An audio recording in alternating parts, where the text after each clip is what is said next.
Question number 11 देखते हैं। कह रहा है a body is moving with velocity 30 metre per second towards east. कह रहा है एक वस्तु है वो पूरब दिशा की ओर 30 मीटर पर सेकेंड के वेग से गति कर रही है। After 10 second its velocity becomes 40 metre per second towards north. कह रहा है कि 10 सेकंड के बाद इसका वेग 40 मीटर पर सेकंड हो जाता है और दिशा क्या हो जाती है, उत्तर दिशा। तो कह रहा है the average acceleration of the body is, तो उस वस्तु का औसत त्वरण कितना होगा। ये 4 विकल्प हमको दिए गए, तो इसको देखते हैं।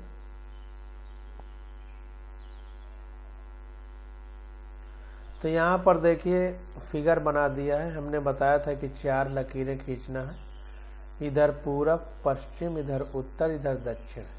हमेशा ऐसे ही लिखा जाता है, यही लिखने का तरीका है, ईस्ट वेस्ट नॉर्थ साउथ, यानी पूरब पश्चिम उत्तर दक्षिण। तो क्वेश्चन में जैसे कह रहा है उसी प्रकार से हम लोग करते जाएंगे। कह रहा है वेलोसिटी टुवर्ड्स ईस्ट डायरेक्शन, पूरब दिशा में वेग कितना है, 30 मीटर पर सेकंड है। तो पूरब दिशा, इसको v1 माना है पहला वेग, और 30 मीटर पर सेकंड है। अब चूंकि पूरब दिशा में है इसलिए पूरब दिशा की ओर ये x एक्सिस है, ये y एक्सिस है। देखिए बना के भी बता दिया है। तो x एक्सिस में हम यूनिट वेक्टर यानी एकांक सदिश i कैप रखते थे, y एक्सिस में j कैप रखते थे, और z एक्सिस में k कैप रखते थे। तो चूंकि x एक्सिस है तो i कैप रख दिया। अब वेलोसिटी टुवर्ड्स नॉर्थ डायरेक्शन, अब उत्तर दिशा में वेग क्या बता रहा है, क्वेश्चन में दिया है 40 मीटर पर सेकंड। अब चूंकि उत्तर दिशा y एक्सिस में आता है और y एक्सिस में j लिखते हैं तो j कैप लगा दिया गया। अब चेंज इन वेलोसिटी, अब अगर वेग में हम चेंज इन वेलोसिटी निकालें तो चेंज इन वेलोसिटी तो चेंज इन वेलोसिटी हम लोग अंतिम में से प्रारंभिक घटाते थे, तो अंतिम में से प्रारंभिक घटा दिया। तो अंतिम हमारी 4j कैप है और माइनस प्रारंभिक हमारी 30j कैप है। अब जो ये चेंज इन वेलोसिटी आई है इसका हम लोग मैग्नीट्यूड निकालेंगे यानी परिमाण। तो इसका जो है खड़ी लाइन खींचने का मतलब इसका परिमाण निकालना है। तो delta vector v equal to, फिर पूरे का खड़ी लाइन खींचेंगे मतलब इसका हमको परिमाण निकालना है जो भी है। तो 40j cap minus 30i cap. अब देखिए ये j कैप है, ये i कैप है, ये j कैप है मतलब एक दूसरे से 90 डिग्री के कोण है। i x एक्सिस है, j y एक्सिस है, तो 90 डिग्री है। तो इसका पाइथागोरस प्रमेय हम लगा देंगे। तो पाइथागोरस प्रमेय जब लगाएंगे तो ये हमारा डेल्टा v आ जाएगा। चाहे मार्क लगा दीजिए या वेक्टर आके हटा के ऐसे पतले अक्षर में लिखिए, तो परिमाण ही माना जाता है। तो ये हो जाएगा अंडर रूट 40 का स्क्वायर प्लस ब्रैकेट में माइनस 30 का स्क्वायर, क्योंकि ये अगर ये एंगल जैसे मान लीजिए इसका परिमाण निकालना है तो अगर इनको जोड़ना होता तो ये ऐसे जाता, इस एंगल को थीटा मानते, थीटा कोण, तो ये 90 डिग्री हो जाता, तो 90, तो ये कर्ण हो जाता। इसको ऐसे बना लीजिए।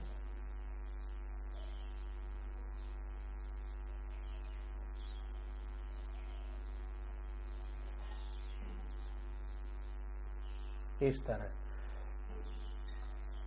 तो ये 90 डिग्री का कोण हो जाता, 90 डिग्री, ये थीटा हो जाता। तो अब ये परिणामी हमारा ये कर्ण है, चाहे इधर हो चाहे इधर, परिणामी तो इसी तरह होगा, कर्ण ही होगा। कर्ण का मतलब विकर्ण या डायगोनल इसको इंग्लिश में बोलते हैं। तो ये निकालना है, तो ये v1 है और ये v2 है, तो ये इसके समांतर है, तो ये भी v2 हो जाएगा। तो अब हमारा परिणामी ये है डेल्टा v।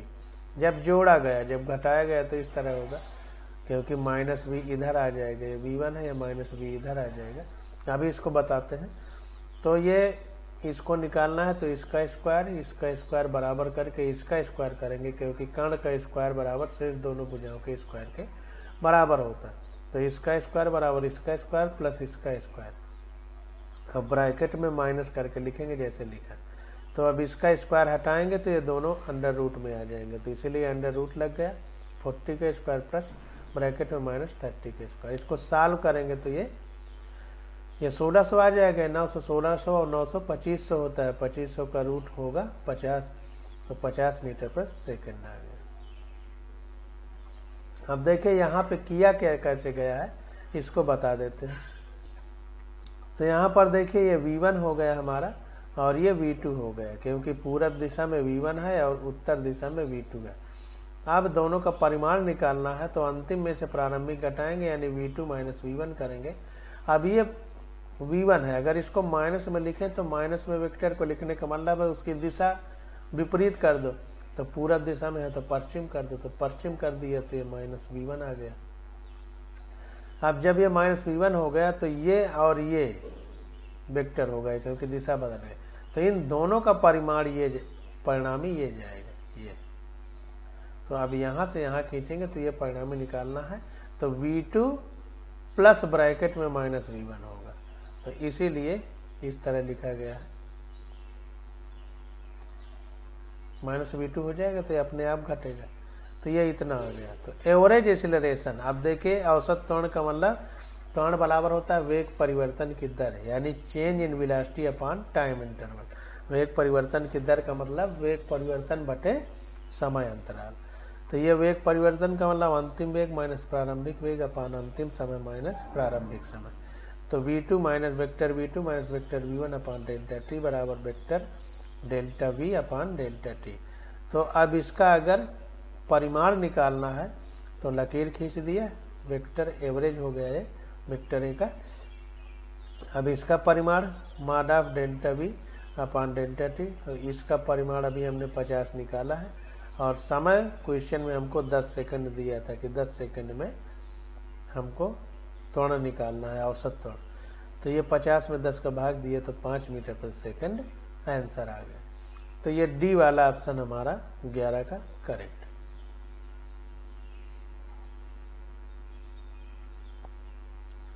ग्यारह का डी ऑप्शन हमारा करेक्ट हो जाएगा। अब क्वेश्चन नंबर 12 कह रहा है particle moves in x y plane according to rule x बराबर है sine omega t and y बराबर है कास ओमेगा टी। तो कह रहा है एक समतल पर, जो समतल एक्स वाई है, एक्स वाई समतल पर कोई कण गति कर रहा है और उसके गति का नियम क्या है कि एक्स बराबर है साइन ओमेगा टी और वाई बराबर है कास ओमेगा टी को संतुष्ट कर रहा है इन समीकरणों को। तो कह रहा है द पार्टिकल फॉलोज, तो जो पार्टिकल यानी कण है वो कौन सा पथ में चल रहा है। इलिप्टिकल पथ में चल रहा है, मतलब इलिप्टिकल का मतलब दीर्घ वृत्ताकार, या सर्कुलर मतलब वृत्ताकार, या पैराबोलिक मतलब परवलयाकार जैसा प्रक्षेप गति में पढ़े थे, या फिर straight line path inclined equally to x and y axis, या सीधी रेखा में चल रहा है और एक्स वाई प्लेन से बराबर ढलान है, यानी 45 डिग्री के कोण पर है। तो ये हमको बताना।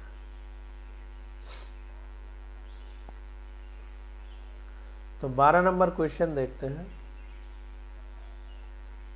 देखिए क्वेश्चन में जैसे दिया है बिल्कुल वैसे करते चले जाएंगे। तो यक्स बराबर है साइन ओमेगा टी दिया है, तो x upon a equal to sine omega t हो जाएगा।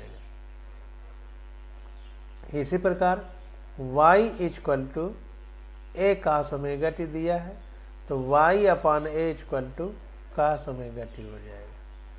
अब क्या करेंगे, squaring and adding we get, दोनों तरफ स्क्वायर कर देंगे और इसको जोड़ देंगे।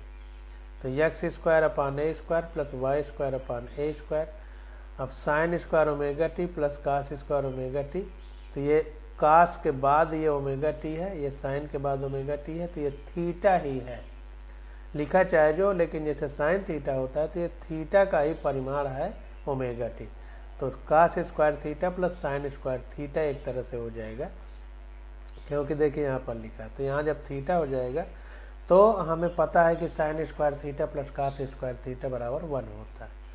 तो x square upon a square plus y square upon a square बराबर 1 हो गया। या ए कट जाएगा, नहीं ए कॉमन हो जाएगा, तो 1 अपान ए स्क्वायर ब्रैकेट में x square plus y square होगा, ये इधर चला जाएगा तो x square plus y square बराबर ए स्क्वायर हो जाएगा। This is the equation of a circle. ये जो है हमारा ये वृत्त का फार्मूला है। Hence particle follows a circular path. इसलिए जो पार्टिकल है वो हमारा वृत्ताकार पथ पर चलेगा। तो इसको ध्यान देना है कि ये जो हमारा इक्वेशन आया है ये वृत्तीय पथ के लिए और इलिप्टिकल पथ के लिए, और वो सब परवलयाकार पथ का समीकरण तो हम पीछे पढ़ ही चुके थे, और वृत्तीय पथ के लिए दोनों का बराबर ए स्क्वायर नहीं होगा। तो आगे क्वेश्चन आएंगे तो उसमें हम देखेंगे। अभी ये समझ लीजिए कि ये वृत्ताकार पथ का उदाहरण है। अब क्वेश्चन नंबर 13 देखते हैं।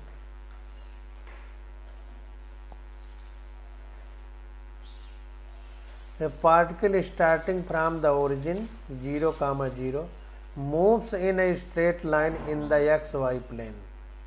कह रहा है एक कण है वो अपने जो मूल बिंदु है, ओरिजिन का मतलब मूल बिंदु, उससे चलना शुरू करता है। मूल बिंदु में x भी 0 होगा, y भी 0 होगा और z भी 0 होगा, मतलब सारे एक्सिस मूल बिंदु पर 0 होंगे। Moving in a straight line in the x y plane, और एक्स वाई प्लेन पर वो गति कर रहा है।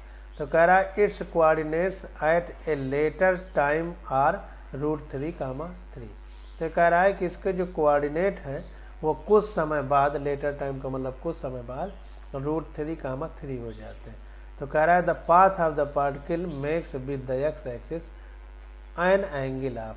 तो जो वो कण का पथ है वो कुछ वो जो है एक्स एक्सिस से कितना एंगल बनाएगा। तो फिर एक बार क्वेश्चन देख लेते हैं। कह रहा है एक कण है ओरिजिन से यानी मूल बिंदु से, जहां पर जो हमारा वो होता है जो लिखते हैं एक्स वाई कोऑर्डिनेट, वो 0, 0 होते हैं।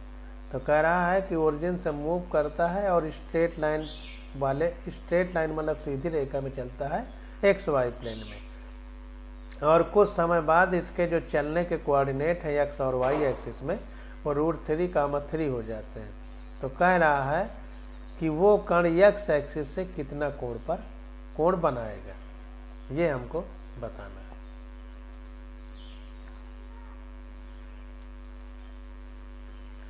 तो यहाँ पर देखिए जैसे वो बताया है वैसे ही हम लोग करते चले जाएंगे। तो एक्स और वाई प्लेन पे वो कण घूम रहा है, तो एक्स और वाई प्लेन बना दिया, ये मूल बिंदु हो गया यानी ओरिजिन। तो ओरिजिन पे 0, 0 और ये थीटा कोण बना दिया। और मान लीजिए थीटा कोण बनाते हुए यहाँ तक चला तो इसको डॉट डॉट करके मिला दिया, और इसके कोऑर्डिनेट हमको बता दिया है √3, 3, यानी एक्स एक्सिस वाला √3 है, वाई एक्सिस वाला 3 है। पहले x लिखेंगे बाद में y लिखेंगे। Let theta be the angle which the particle makes with an x axis. कह रहा है मान लिया गया कि थीटा कोण है जो पार्टिकल चलते समय एक्स एक्सिस से बना रहा है। अब ये फिगर बन गया। अब फिगर के हिसाब से देखा जाए तो tan थीटा बराबर होता है लंब बटे आधार। तो लंब ये हमारा y एक्सिस वाला हो गया, आधार हमारा नीचे वाला हो गया। हमने बताया था कि जो थीटा होता है उसके थीटा से सटी छोटी वाली भुजा आधार होती है। देखिए ये भी भुजा सटी है ये वाली, और ये भी, लेकिन ये बड़ी है। जो बड़ी होती है वो विकर्ण होती है, जो छोटी होती है वो हमारी आधार होती है, और सामने वाली लंब होती है। तो ये हमारी ये परपेंडिकुलर हो गया, ये बेस हो गया, ये डायगोनल हो गया। तो ये tan थीटा बराबर ये लंब बटे आधार, तो 3/√3 हो जाएगा। तो सॉल्व करने पर इसको 3 को √3 गुणित √3 लिख सकते हैं। तो √3 कट जाएगा तो केवल √3 बचेगा। तो थीटा बराबर tan इनवर्स √3 हो जाएगा, और tan में √3 का मान 60 डिग्री होता है। तो ये कोण कितना हो जाएगा, 60 डिग्री हो जाएगा। तो इस प्रकार से हम लोग क्वेश्चन को निकालेंगे। अब क्वेश्चन नंबर 14 देखते हैं। कह रहा है a bus is moving on a straight road towards north with uniform speed of 50 kilometre प्रति घंटा, then it turns left through 90 degree. तो कह रहा है एक बस है, वो सीधी रेखा में मूव कर रही है, किधर, नॉर्थ मतलब उत्तर दिशा में, और उसका वेग एक समान है, मतलब कम ज़्यादा नहीं हो रहा है, और वो वेग कितना है, 50 किलोमीटर प्रति घंटा है। और ये कह रहा है कि 50 किलोमीटर प्रति घंटा चलने के बाद पहले नॉर्थ दिशा में चल रही है, फिर वो it turns left towards 90 degree, और बाईं तरफ फिर वो 90 डिग्री पर घूम जाती है। बाईं तरफ पहले उत्तर चल रही थी, फिर बाईं तरफ 90 डिग्री पर घूम जाएगी। तो बाईं तरफ घूमेगी का मतलब 90 डिग्री पर मतलब पश्चिम दिशा में चलने लगेगी। If the speed remains unchanged after turning, ये कह रहा है कि मुड़ते समय यदि उसका वेग या स्पीड मतलब उसकी चाल न बदले, the increase in the velocity of बस इन द टर्निंग प्रोसेस। तो कह रहा है कि मुड़ने के प्रोसेस में, मुड़ने की प्रक्रिया में उसके वेग में कितना बढ़ोतरी होगी। इंक्रीज इन द वेलोसिटी मतलब उसका वेग कितना बढ़ जाएगा मोड़ने की प्रक्रिया में। 4 ऑप्शन दिए हैं, तो इसको देखते हैं।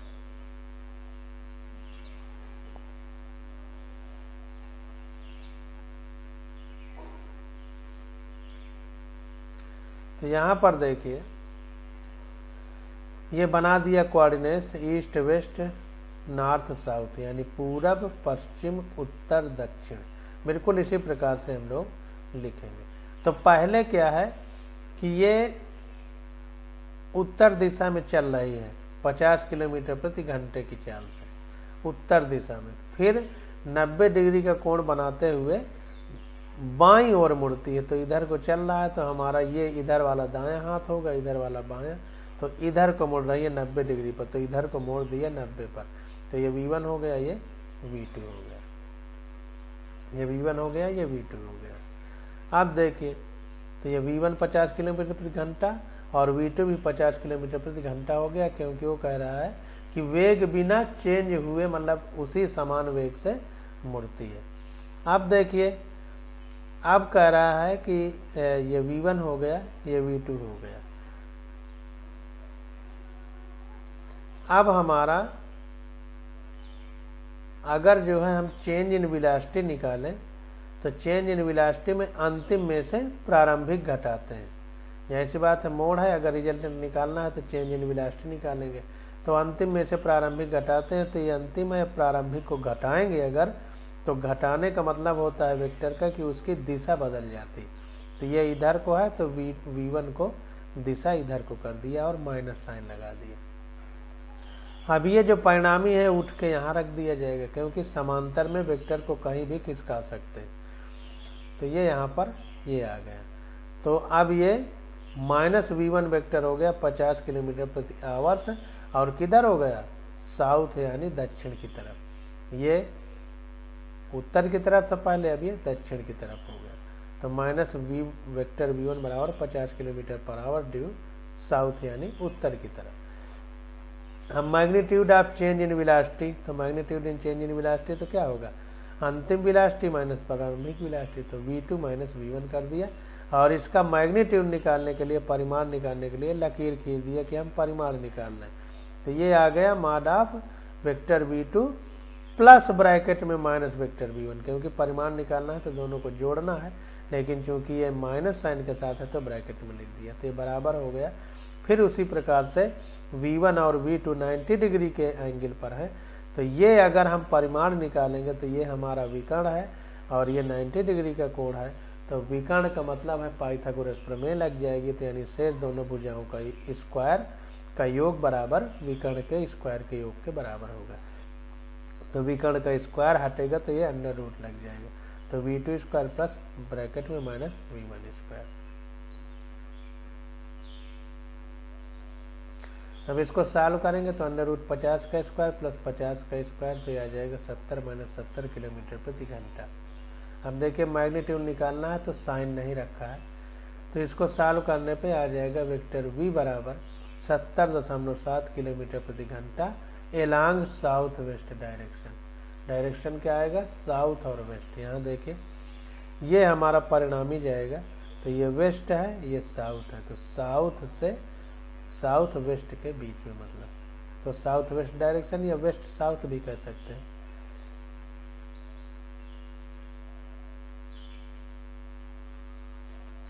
अब यहाँ पर देखिए ये v1 है, तो पहले साउथ की तरफ जा रही थी, अब वेस्ट की तरफ मुड़ गई, तो साउथ वेस्ट कहें तो ज़्यादा अच्छा होगा, वैसे वेस्ट साउथ भी कह सकते हैं, लेकिन साइन सहित बताना हो तो साउथ वेस्ट ज़्यादा उचित है।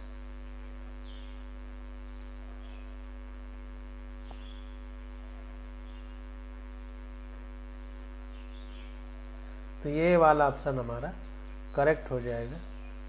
अब 15 नंबर क्वेश्चन देखते हैं।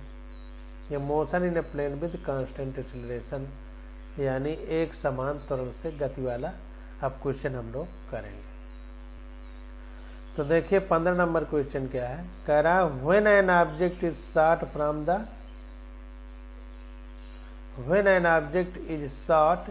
from the bottom of a long smooth inclined plane kept an angle 60 degree with horizontal। तो कुल मिला के कहने का मतलब ये है कि कोई वस्तु है वो 60 डिग्री के एक अवनत तल पर, मान लीजिए जैसे ये 60 डिग्री का कोण होता और यहाँ से ऐसे गिरती लुढ़कती उस तरह। तो कह रहा है when an object is shot from the bottom of a long smooth inclined plane kept an angle 60 degree with horizontal। तो कह रहा है कि यहाँ से इसको फेंका जाता है 60 डिग्री के एंगल पर, 60 डिग्री के एंगल पर, ये हॉरिजॉन्टल का मतलब क्षैतिज से, तो क्षैतिज से ये मान लो अगर 60 डिग्री कोण होता तो इस तरफ फेंक दिया गया। It can travel a distance x1 along the plane, और ये डिस्टेंस इसको x1 मान लिया जाए, तो x1 जो है दूरी तय करती है उस प्लेन पर। कह रहा है but when the inclined is decreases to 30 degree, अब अगर इसी कोण को 30 डिग्री कर दिया जाए फिर फेंका जाए, and the same object is shot with the same velocity, और वही वस्तु जो है अब 30 डिग्री के एंगल पर फेंकी जा रही है और उसका वेग भी समान है। तो करा इट कैन ट्रेवल से x2 डिस्टेंस, तब यह x2 डिस्टेंस तय करती है। तो कह रहा है x1 और x2 में क्या अनुपात होगा। तो कहने का मतलब ये है कि क्षैतिज से एक वस्तु 60 डिग्री के कोण पर फेंकी जाती है पहली बार, और दोबारा में वो 30 डिग्री के कोण पर फेंकी जाती है, और दोनों बार फेंकने में अगर हमारा वेलोसिटी सेम हो तो पहली बार फेंकने को अगर x1 माना जाए, दूसरी बार फेंकने को x2 माना जाए, जो दूरी तय करें, तो x1 और x2 दूरी में क्या अनुपात होगा, ये हमको बताना है।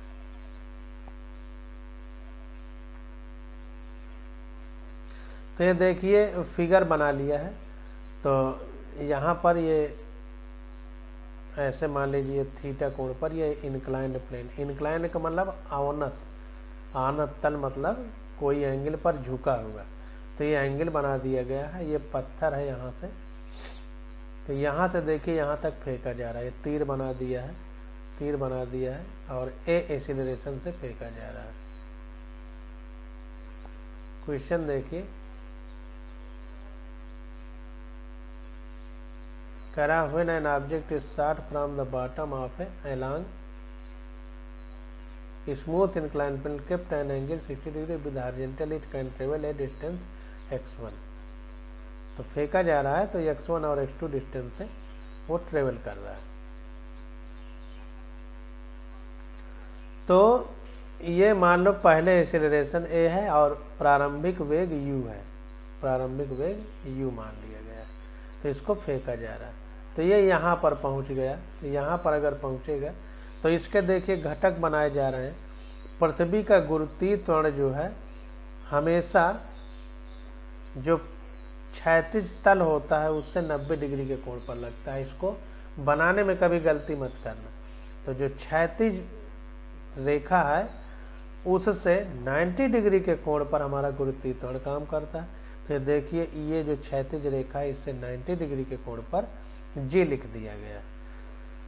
ये कोण हमारा थीटा है और ये वेग हमारा u वेग से जाएगा ऊपर की ओर, त्वरण मान लीजिए a होगा इस पर।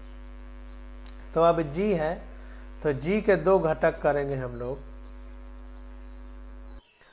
तो इसमें देखिए ज्यादा दिमाग नहीं लगाना है, बस इतना समझना है कि ये जो आनत तल होता है उसके साथ हमको साइन लिखना है और उसके उलट कास लिखना है। इस तरह अगर आप करेंगे तो कभी क्वेश्चन गलत नहीं होगा।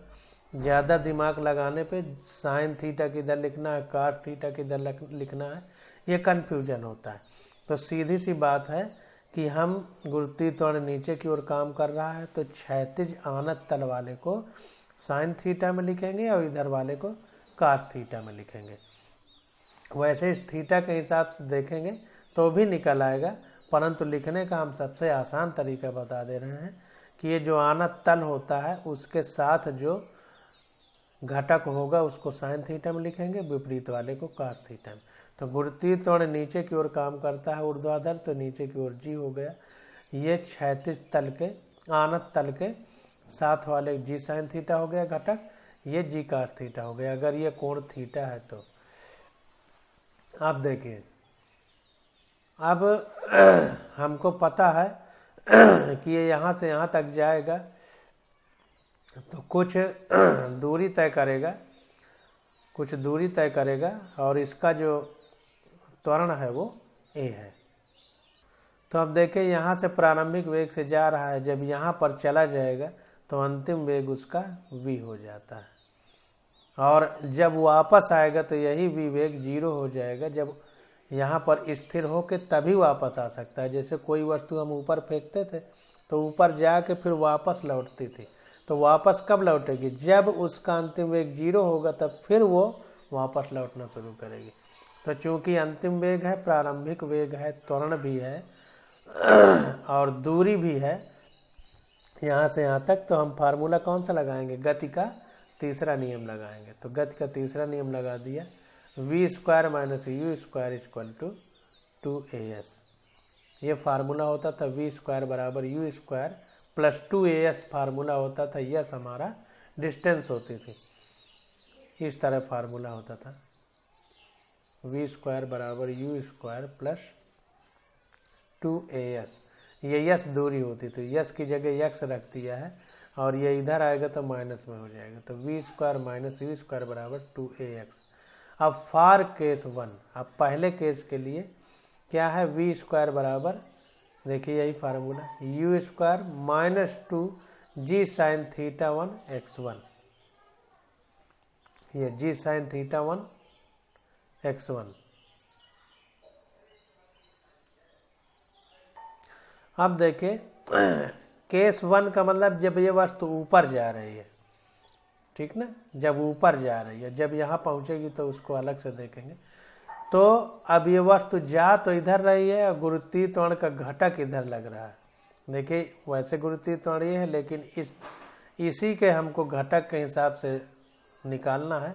तो इसी लाइन के अकॉर्डिंग अगर देखा जाए तो इधर को वस्तु जा रही है, गुरुत्वीय त्वरण इधर को लग रहा है जी साइन थीटा, तो माइनस साइन लगेगा। इसीलिए जो है ए की जगह माइनस जी साइन थीटा लिखा है।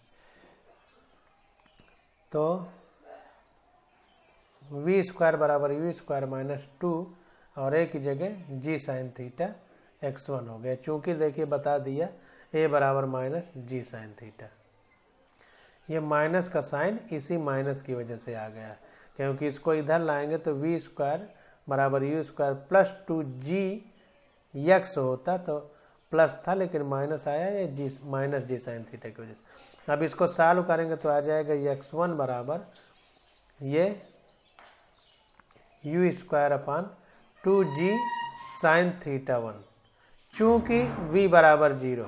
अब देखिए जब वस्तु यहाँ से यहाँ तक पहुँच जाएगी तो ये सबसे ऊंचाई पर है, तो यहाँ पर आके जब रुक जाएगी तो v हमारा 0 हो जाएगा, तो इसलिए v की जगह 0 रख दिया।